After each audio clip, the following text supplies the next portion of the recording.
happening in season 15? Everything that's happening in season 15? Everybody go. I don't really work on the show anymore. That's more of a Meredith question. Yeah. I think she's really driving the ship there. Yeah. Okay? That was it? That was it. That's it. That's what's happening. Okay. All right. So do you think it's easier or harder to develop a season when you kind of have a set ending for series finale in mind? You mean it's compared to having like the rug pulled out from under us later in the season? It's obviously much easier to develop it if you have a lot of lead time.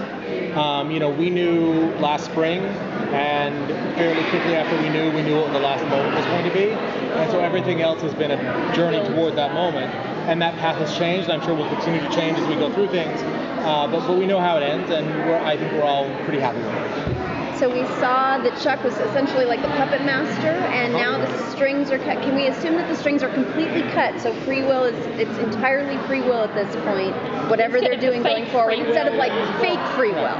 I think that's a question Sam and you are really struggling with. Okay. I mean, they don't know. God is out there. God is gone at the end of the season. Okay. Is he around? Is he gone off to Squirrel World? I don't know. I hope he goes to they don't Squirrel know. World. Let's be honest. And so I think it's a real question they're asking themselves. And I think in some ways it's scary, but in some ways it's freeing, because at the end of the day, other than dealing with a billion souls escaping hell, after that's taken care of. Minor detail. They have agency in a way they've never had agency before. But I think there is also a question of, do they really or do they not? And that's really a question they're asking themselves throughout the entire season. Real question about your tenure as showrunner. Like, what does it kind of mean to you in how you've been able to have this team work together? Kind of this script writers a little bit more collaboratively than how the show started with more set monster of the week episodes. Sure. What was your aim as a showrunner? Well, I think you adjust to the show as the show adjusts to itself. Every television show, to an extent, evolves over the course of its run, right? Supernatural started off 15 years ago, as we all know. Television was much different 15 years ago. Yeah. And Supernatural, as it exists now, is much more in line with television as it exists now. I think we're still one of the few genre shows that do split one-offs and things like that, because we have the real estate to do it. If you have 8 episodes, you don't.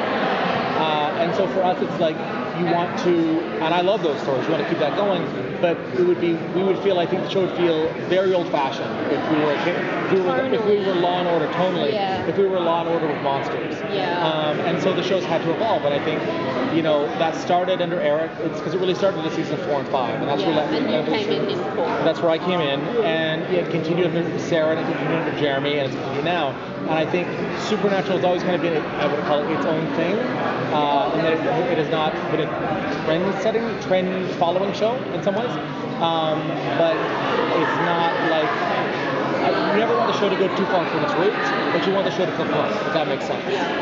How do you hope the show has made its impact on the TV industry itself?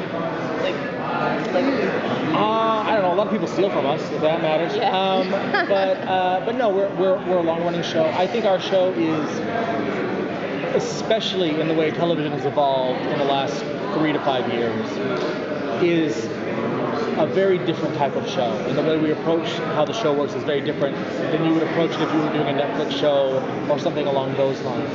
We have more episodes, we have more hours, we have things like that.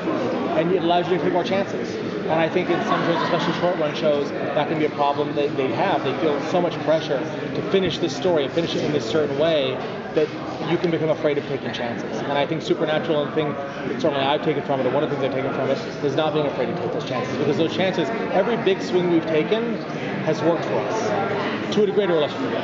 Do you actually have any tidbits to share, about what we can expect for the first chunk of the season? I think for the first chunk of the season, you've got Sam and Dean dealing with an apocalyptic problem. We're not ending the show with an apocalypse. We're starting the season with apocalypse. That's not the whole season's arc. That's not the whole season's arc. And from there, it's about, well, what's the fallout of that, number one, and then once you've kicked that hornet's nest, what got kicked loose? In some ways, some old friends will come back, and in some ways, some old enemies will come back, and some people we've seen before, some people we haven't seen for a very long time. Any specifics? Yeah, sure. Rowena, Eileen. Adam. Who else? Those 3 are good.